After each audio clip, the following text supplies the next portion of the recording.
Habang tuloy-tuloy ang investigasyon sa umano'y maanumalyang flood control projects dito sa bansa, ang Malacanang naman ay umapila sa LGU na gayahin ang alkalde ng Pasig City na si Mayor Vico Soto. Sabi mismo ng Malacanang, agad na tumugon si Mayor Vico sa panawagan ng Pangulong Bongbong Marcos na i-report ang mga kahina-hinalang mga proyekto sa mga lugar.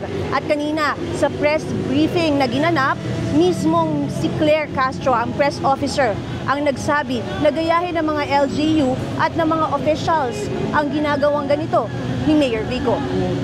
Sabi ni Castro, kadating administrasyon pa, kumikita itong mga kontratista at hanggang sa ngayon ay iimbestigahan sila. Hindi base sa pangalan, kung hindi mismo sa kanilang mga ginawa. Matapos ang pahayag ng Pangulo, nag-post si Mayor Vico sa kanyang Facebook account at dito pinangalanan niya ang 2 sa 15 kontratista, kabilang na ang Alpha and Omega General Contractor at ang St. Timothy na pagmamay-ari umano ng pamilya Diskaya, kinabibilangan ng dating nakatunggali sa eleksyon noong 2025 na si Sara Diskaya.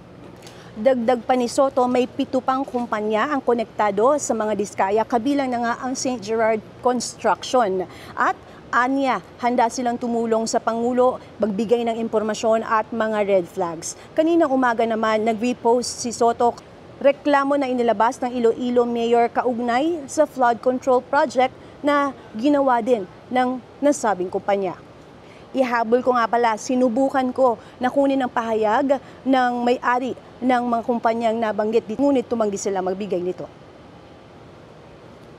Magsisimba na muna ako, antabayanan kung meron pa tayong ihahatid na balita maya-maya mula dito sa Pasig City. Ako si Luan Peñano para sa latest ng iNews Pasig.